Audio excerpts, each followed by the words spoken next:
Welcome to the Benz Night Show. It is the 8th of October, episode 20. Salamat sa pag-uban ka na kung mag-kaigson. Inatunta nga nakarelax na ba rin ha. And thank you for being with me.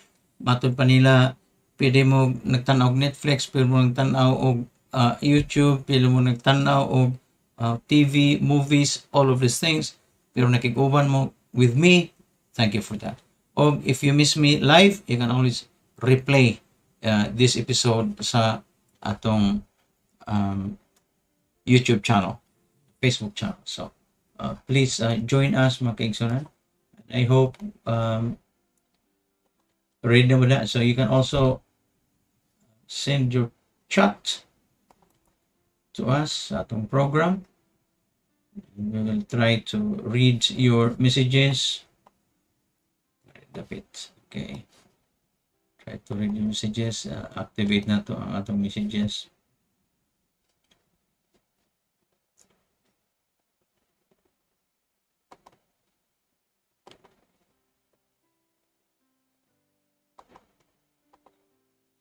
Okay. And that's it. So, ang atong mga messages, I hope okay mo din na. Chat scene.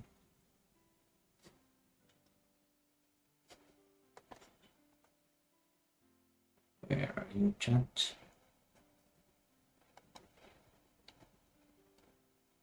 Chat to refresh.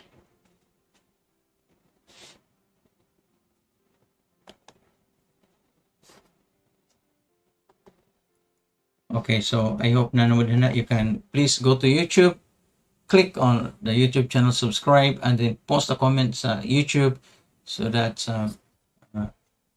I will be able to read it and see it and read it.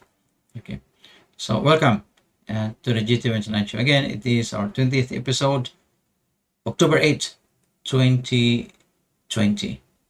October 2020. And I hope naka-improve o gamay ng atong technical technical or atong production values atong production. I hope mo rin natag international nga TV broadcast station. Okay. And yes. Okay, so just send your messages sa YouTube channel. Please go to your YouTube channel. Okay. Now, ngalita sa atong updates first sa coronavirus. As usual, ang atong favorite nga Johns Hopkins University. GHU.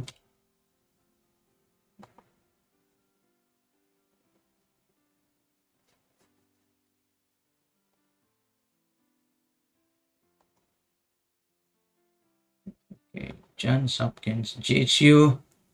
Narita sa Chrome. 1. Position. Okay, unya. Ito yung pangano magkita.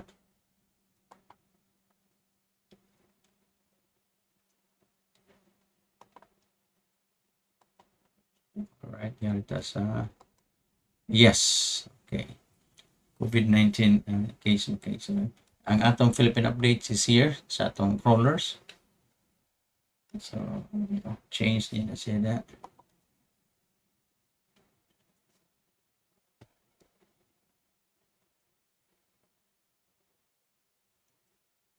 So, for the world cases, grabe ha 35 po ito gapon, karon 36 na.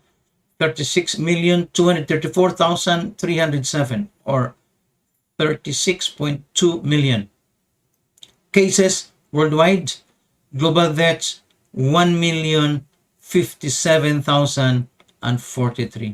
global deaths. And as I mentioned already, according to the WHO, the World Health Organization, the miscounted or the uncounted cases is usually 90%. So we expect this to be 10 times ang cases. So if it's 36.2 million, we expect the actual cases to be around 362 million. And leading in the race, which is, I don't know, we cannot understand why it's incredible or it, unexplainable. It's unexplainable. I don't know. It's so crazy. It's so egregious. Okay, so the United States, if you can see there, 7.7,554,434. That's 7.6 million cases. And that's in the US, 211,905. 211,905. Already 20,000 deaths, and that's just 6 months or 7 months. It's amazing. It's amazing that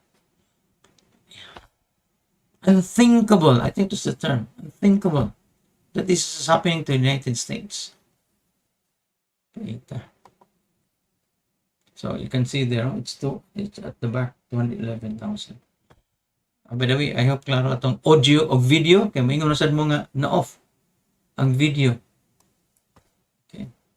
So after the United States, ang atong favorite nga tanaw na nato ang ang Philippines may naguna ni sa naman tao ni Philippines 331,869 so gabi no 331,869 cases in the Philippines despite of our total lockdown for so many months, despite our transportation lockdown, economic lockdown, human lockdown. Despite of that lockdown, grabe na that 331,869 cases, o ang namatay na to is already 6,069, 6,069 cases. Unimaginable. We will look at the charts of the daily cases in the Philippines. Grabe. Look at the cumulative cases. It's there in your screen. Di mo kita. Do I need to turn myself off? Okay. Turn myself off. Din sa Chrome. Yes, turn myself off. Look at the cases. It's rising. It's an exponential rise and it's unthinkable. Sometime in May, we only have around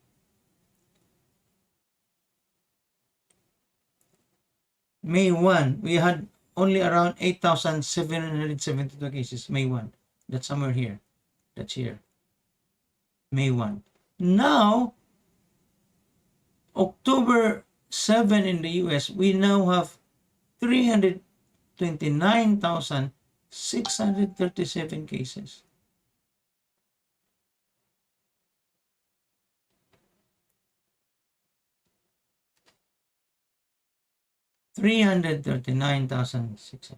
It's unimaginable. Unthinkable also for the Philippines. Complete, total failure. Total failure of Philippine education. Okay, back na ko now. Paita ni si Itag ko. Klaro ba? Audio? Hello, audio. Video.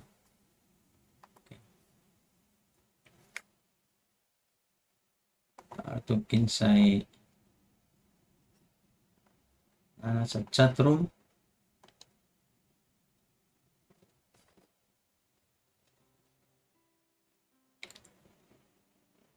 Na nasa chatroom makaigsunan karon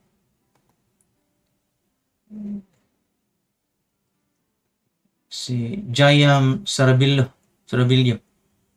Good evening sa Giant. Okay. Og si Alex Ong, Biramino Ong. Og si Bex Tagalog.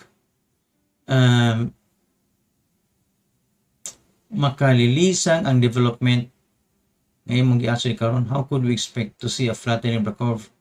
Ironically, it is ascending. Yes. Tatog ka, Mr. Ong. Okay, can you imagine this happening? We have wasted so much economic gains. Atong gains na depressed. We even had a recession, 2 successive quarters. And despite all of that, despite of the lockdown, we never learned, we didn't know, we don't know, still until now, we don't know how to control it. And the thing is, these governments, SIATF, they don't know they are wrong. That's the big problem. Since the beginning, kay bawa na kung nasayop na sila, pero look at that. Look at these cases. Grabe. Ang cases sa Manila, unimaginable. So look at those cases in Manila. Okay, nanam sa din. Sa din itong now si magkawa ni Ireng. Hello, Ireng. Nana si Ireng. Di ba?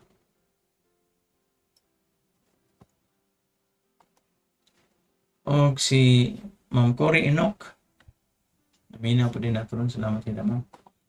36,234 cases. 36,234 cases. Grabe na. And then 1,057,043 deaths reported. Worldwide. Now, but the Philippines, grabe kay we shut down totally our public transportation. The other countries did not. The other countries did not.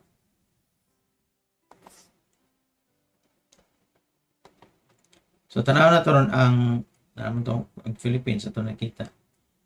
So, ang atong favorite ng countries. Kato, i-compare to, silingan na to. Singapore, they have 57,000 na dire. I hope you can see it. 57,049 cases, Singapore. And the death Singapore still only 27. Since the beginning, 27. In the last 4 months, why namatay sa kusa? Singapore. And then, asan itong Japan? Japan should be around 87. 87,655. Ang cases in Japan, remember, was silang shutdown? Only 86,000. Ato 300,000. And Japan, nasa like train, rapid train, did not shut down the train, and they have a very high population density, unlike metro cities. The deaths in Japan, 1,616. Ito ang deaths sa Japan. Daily deaths. Daily deaths nila. So, ang deaths nila today is 5. Deaths nila gapon is 7. So, ato, 50 patay. In a day. Awar ko na itong headlines niya.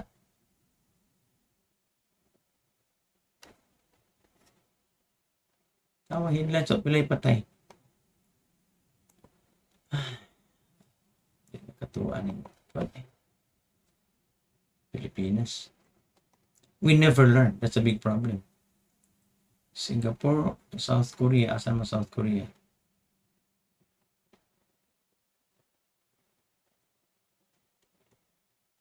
South Korea, 24,000 cases only. 24,000 cases, 24,442. Ang global deaths nila, kung makita nyo, takilid ko, 427. 427.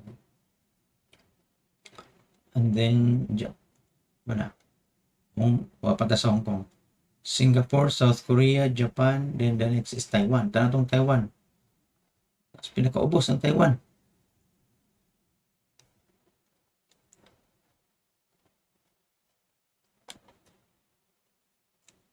Taiwan, 523 cases, you can see here. Kita ba ninyo? There.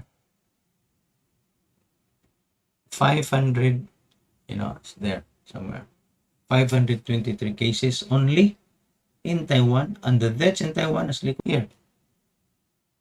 7 deaths. 7 deaths only in Taiwan. Hello, Mingming. Is Mingming. Oy. Sige, mag-interrupt si Mingming.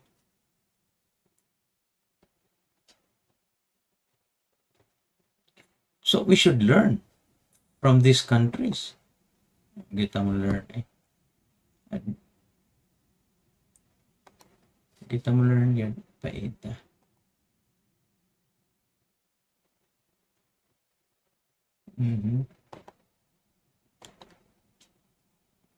Okay. Oh, naminaw din na ito. Pero nag-monitor pa na ito si Engineer Hill Escudero. Kumusta man, Engineer Hill? Kumusta naman imong, uy, by the way, sir, imong wife o ikaw, kumusta naman ang inyong pag-test sa humanity na mabuhay laboratory results? Wala, no? Inutat ito na yung laboratory results, sir. And nakatawan ako, magkaisilan. Okay, muna na ha. Muna na sa so, ngaritas mga COVID updates worldwide. Okay. Ito sa news, COVID news updates. Okay. What do you think could be a reason for the disparity of number of cases within those countries in our country? Oh. Simple again. We focus on the wrong aspects. Kita ko na nga ang pag-lockdown mo ay nakakuha. Actually, ang lockdown may nakapadakan to cases. Because you're indoors, you're in your barangay, simog istorya sa mga kauban mo sa barangay, walay control sa masks, tinakda na yun, no. Nahimo ng incubation nga lugar ang mga barangay. Kaya kung nanarbaho pa na sila, each of them will be very conscious, kaya di na sila makakuan, di na sila makasud silang trabaho kung positive na sila. So even the companies, their private companies will be the ones monitoring their own employees. Wala ka doon ang COVID-19, matod pa ni Engineer Hill. Si Henry Banquirigo, watching po Coronator. Okay. So, ngari mo sa YouTube pag-watch, please. So, maputol mo sa Facebook, kibahan na mo kung sabutan na, go to YouTube. Okay. And, okay, narita sa mga news. Okay, saan balita sa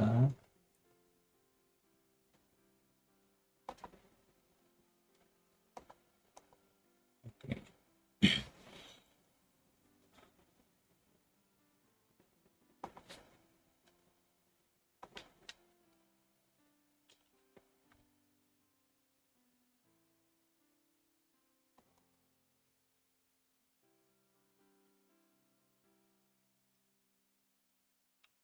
So, at least 14 people na sa the circle around Donald Trump ang na-tested positive ato nang gi-mention kay sang last night. Gusto mo atong Osborne karon. Ana positive si Donald Trump, First Lady Melania Trump, aide to the President nga si Hope Hicks, babae ni si Hope Hicks. Kayleigh McEnany, ang White House Press Secretary, positive. Nicholas Luna, Assistant to the President, may tigda sa nuclear codes. Mike Lee, U.S. Senator. Tom Tillis, U.S. Senator. Ron Johnson, U.S. Senator. Kelly Conway, former counselor to the President. Chad Gilmartin, White House Principal Assistant Press Secretary. Caroline Leavitt, White House Assistant Press Secretary. Stephen Miller, Senior Advisor to the President. Bill Stepien, Trump Campaign Manager. Ronna McDaniel, Republican National Committee Chairwoman. O si Chris Christie, former Governor of New Jersey, Advisor to the President. Ang tested negative so far, Mike Pence, Vice President. Mike Pompeo, Secretary of State. Steven Mnuchin, Secretary of the Treasury. Mark Esper, Secretary of Defense. William Barr, Attorney General, negative din sila. Wilbur Ross, Secretary of Commerce. Alex Azar, Secretary of Health. Dr. Ben Carson, Secretary of Housing. Elaine Chao, Secretary of Transportation. Robert Wilkie, Secretary of Veterans Affairs. Chad Wolf, Acting Secretary of Homeland Security. General Mark Milley, Chairman of the Joint Chiefs of Staff. Puros na sila mga negative na. Dr. Robert Redfield, CDC Head. Amy Barrett, nominee to the US Supreme Court. Negative gyapon ni sila. Larry Kudlow, White House Economic Advisor. Mark Meadows, White House Chief of Staff. Negative sa. Pat Cipollone, White House Counsel. Negative. Ivanka Trump, daughter of President Trump. Jared Kushner, son-in-law. Donald Trump Jr., anak. Eric Trump, anak. Lara Trump, Barron Trump, anak yapon. O Rudy Giuliani, mga negative na sila. Okay.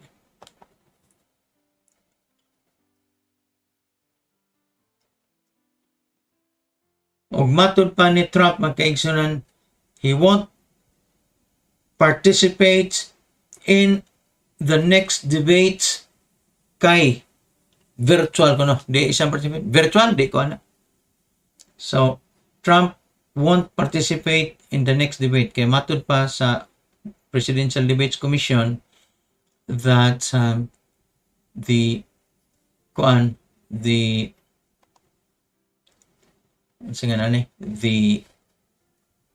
next debate will be online, virtual.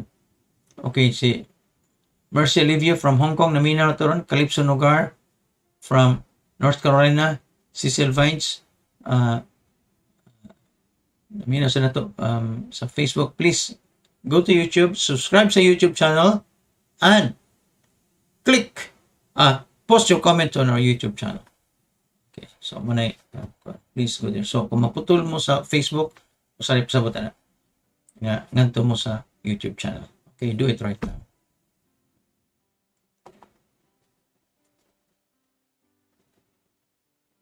Okay. Okay.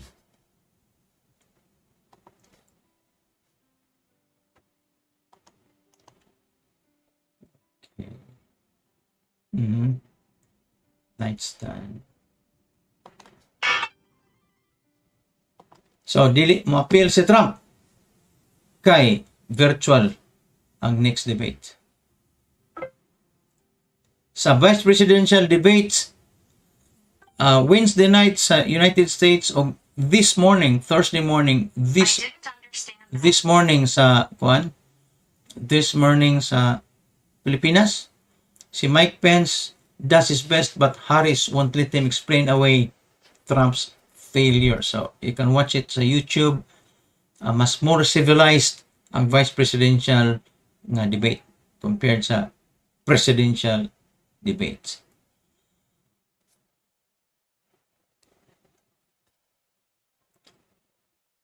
Og sa latest survey, murag ahead by 14 percentage points si Biden against Trump, especially after sa survey after their debate.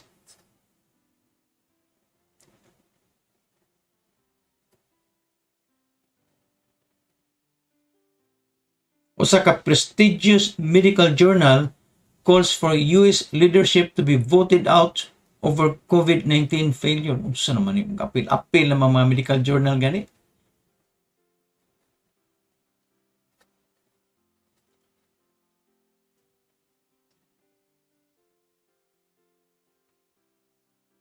Justice Department says it inadvertently altered the Flynn notes. Ayay, kaya posible pa na Posible pa na istorya ha. Marine Corps Assistant Commandant tests positive for COVID-19. Na, Marine Corps na ni. Assistant Commandant sa mga Coast Guard nito. Na, kuwan gud ni sila. Katong ilang meeting inside the tangke. Tangke mo ningan sa room nga, special na nga room para sa kuwan. Kuya, aling kalakihan nila. Og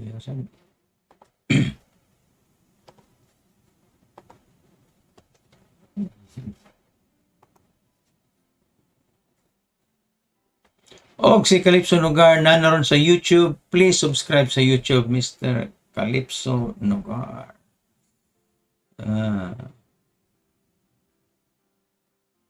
Sa North Carolina ba sila?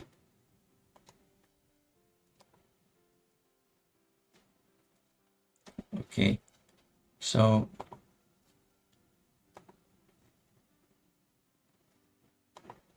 sa naman tani, hasta lagi medical journal, no? Nagpil-apil na.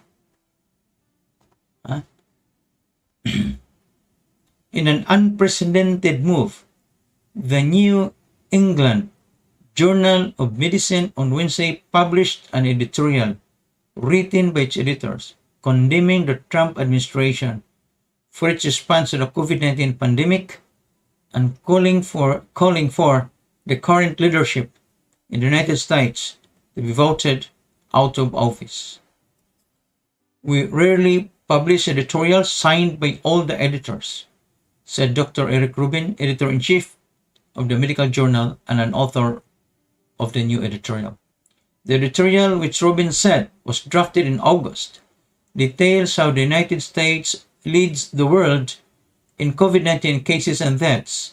So far, more than 7.5 million people in the United States have been diagnosed with COVID-19 and more than 200,000 people have died of the disease. Matod pa sa mga editorial, the crisis has produced a test of leadership with no good options to combat a novel pathogen. Countries are forced to make hard choices about how to respond.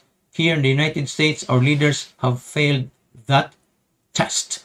They have taken a crisis and turned it into a tragedy, the editorial says.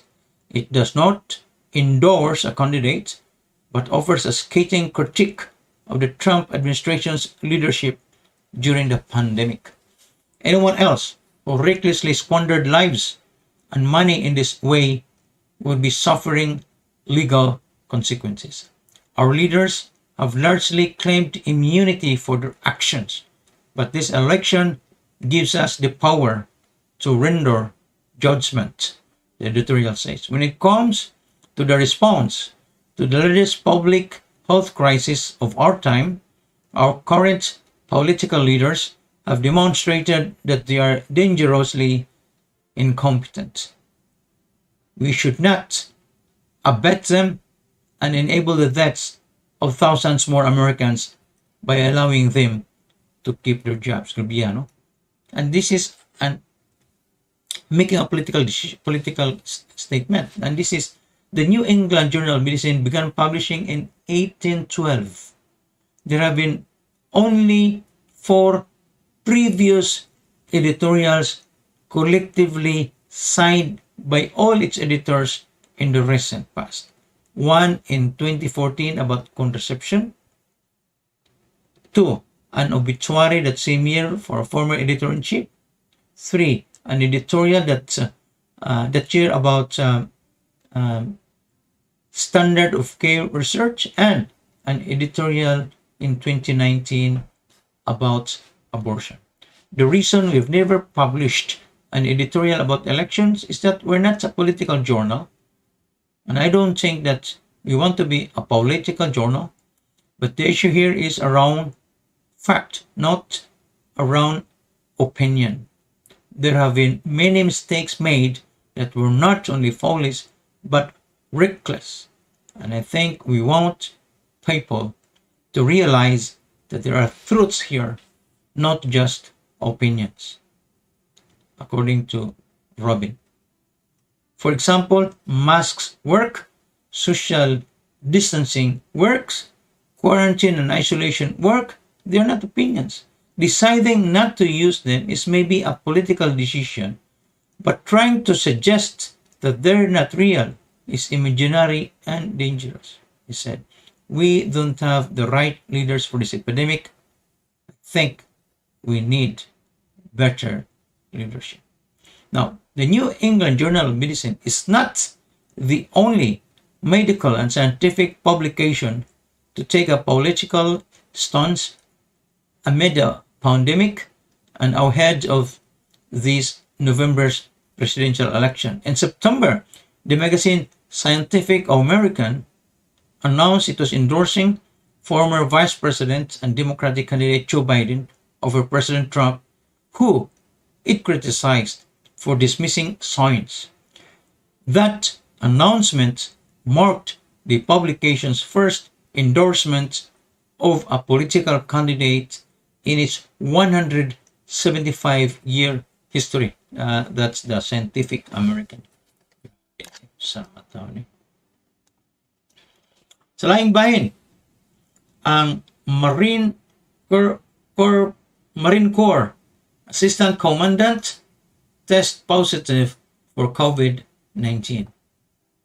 General Gary L. Thomas, the Assistant Commandant of the U.S. Marine Corps, has tested positive for COVID-19, the Marine Corps said in a statement Wednesday. Thomas had been in self-quarantine since Tuesday after being notified that he had been in close contact with a person who later tested positive for the virus. In accordance with established Marine Corps COVID policies, General Thomas will continue to quarantine at home. He is experiencing mild symptoms, but otherwise is feeling well. Since April, the Marine Corps has been following CDC and DOD guidelines for temperature testing, social distancing to the greatest extent possible, the wearing of masks when distancing is not possible. The Marine Corps remained operationally ready to answer the nation's call. The top U.S. General Joint Chiefs Chairman na si General Mark Milley and several members of the Pentagon senior leadership, including Thomas, have been quarantining after a top Coast Guard, Coast Guard official tested positive for coronavirus. As President Donald Trump's top military advisor, because he is the chairman of Joint Chiefs of Staff, murag sa ato pa man ay EFA Chief of Staff, equivalent. Milley maintains a full classified communication suite in his house. The Chief of Staff of the U.S. Air Force, Charles Brown, the Chief of Naval Operations, Admiral Michael Gilday, and the Chief of Space Operations, General John Raymond, are also working from home, according to several officials. As of Wednesday, no one in that group had tested positive aside from Thomas. So, nausa. We're aware of General Thomas' positive test for COVID-19. At this time, we have no additional senior leader positive results to report. But the general's positive test adds to concerns about a potential coronavirus outbreak at the Pentagon, one of the world's largest office buildings, where such an event could pose a health threat to thousands of people employed there, as well as a threat to the country's national security. By the way, si Trump ba, di ba na mas Oval Office, ay mga bubuwit ning ingon na si Trump ko no, by the way ka, sometimes maglisod og ginhawa back at the Oval Office. 3 days man, balik naman siya dayon. Pero ipita kay bawa kay o mag-develop na kang blood clots or whatever. Basta si Trump ko no naglisod og ginhawa, bubuwit according to the bubuwit dito sa White House. Pagbalik na niya sa White House, wa pa din na ma-completely kung si Trump. Ayaw. Hindi sa ka ma-completely ayaw for 3 days. In fact, ang quarantine mo is 15 days.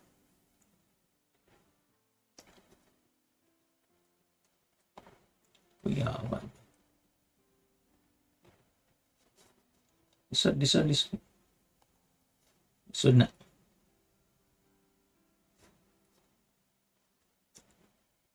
Kuya.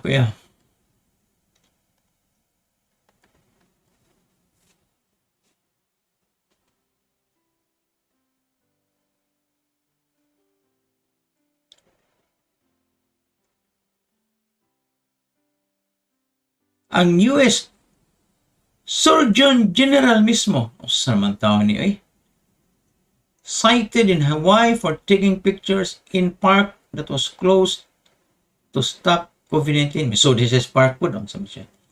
Ang US Surgeon General, sa naman niron, top medical officer sa United States, was among thousands of people given criminal citations in Hawaii in recent weeks for violating local politicians' emergency orders to contain the spread of coronavirus. Si Jerome Adams, an anesthesiologist who currently serves as the U.S. Surgeon General, was cited by Honolulu police in early August after he was observed taking pictures in a park that had been closed to prevent crowded gatherings. Observed Adams in Kolalua Regional Park with two other males standing, looking at the view, taking pictures. The police officer wrote in the citation. They moved to the center of the park to take more pictures. Adam put his mask on as he walked backward toward their vehicle. So misudan siya nagkuha picture inside the park.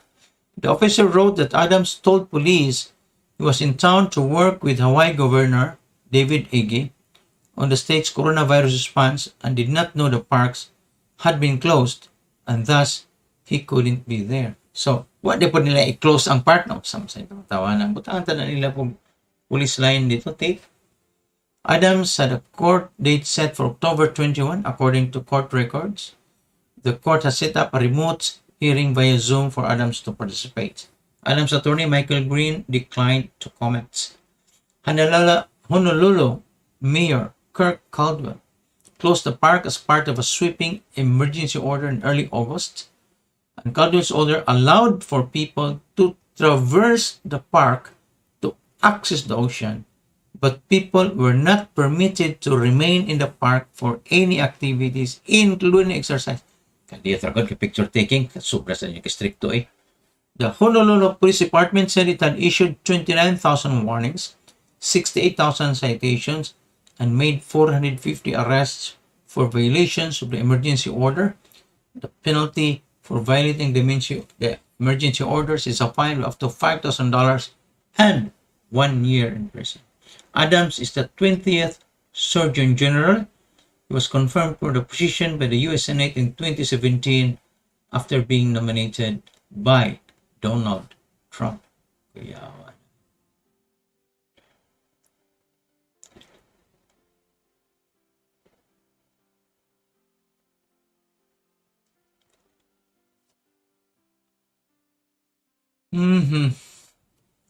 Sama tayo. Ang debate ni Harris og ni di kayo siya bombastic. Di bombastic. Ganahan magkatag bombastic. Di ta ganahan sa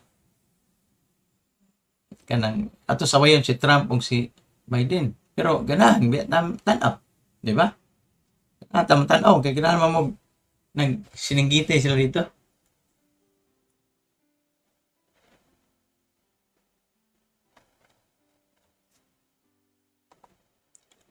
Okay.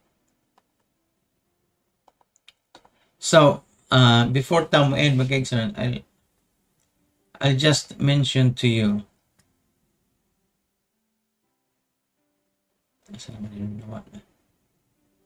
Okay, I'll just mention to you usa ka hitabo mag-exam.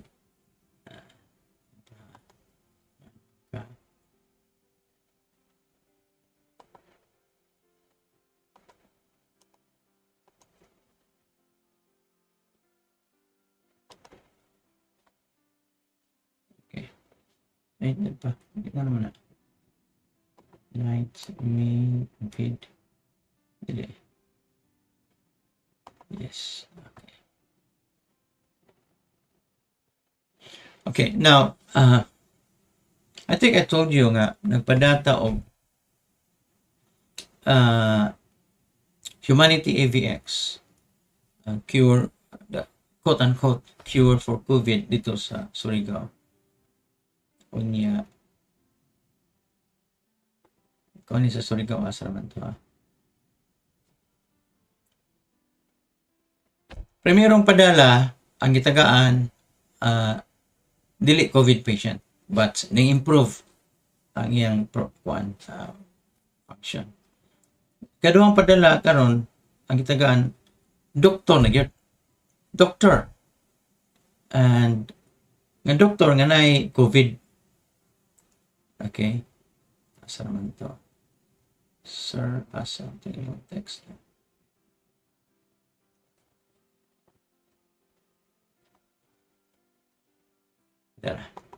Doktor nga nay COVID. Karon. Ang report gikan sa doktor sa Surigao nga iyang gitagaan Dr. Sad. Ayang gitagaan. One day after intake sa Humanity EVX, breathing was better and general sense of well-being was improved. Sweating iya prominent na bantayan after drinking sa EVX. Although he said he cannot actually attribute by certainty if AVX attributed to the overall improvement because he is taking so many medications. Manikingon. Ang doktor, kikiba na yung doktor, ingon, di sila masalig ba sa AVX? Ingon na sila. He has 2 sets of antibiotics, 1 antiviral, 1 steroid, melatonin for sleep, 2 vitamins with minerals, and glutathione injections. Sabi ha?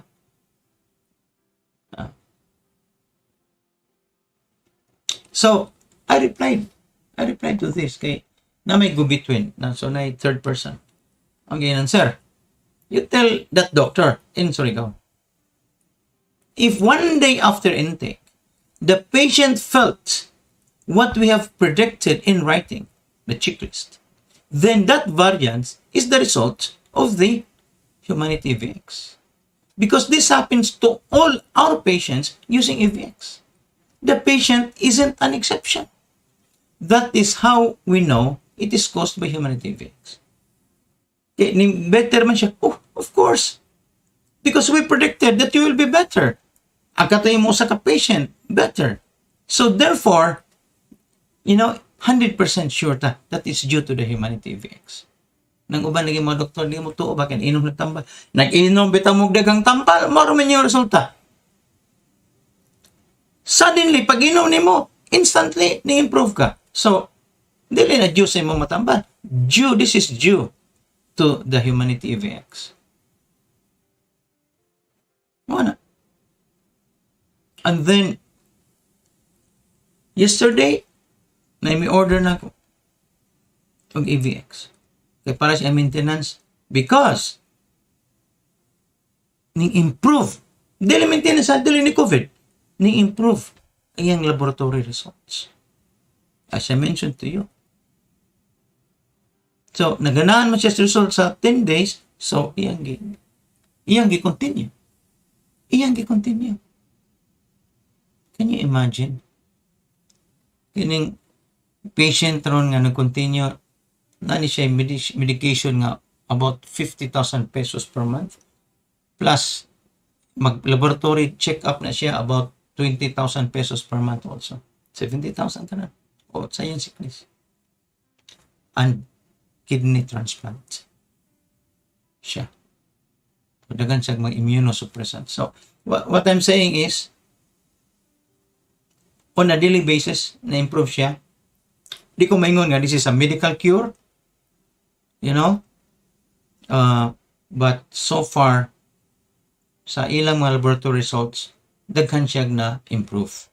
And that's good news. Because this is the cheapest way to improve your health for them sa ilang mga sakit.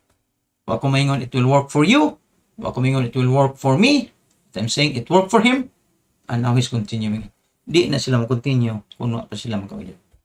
Anyway, thank you. And good night. Kini si JT Benz sa the JT Benz Nightshow, episode 20, October 8, 2020. See you tomorrow. Bye.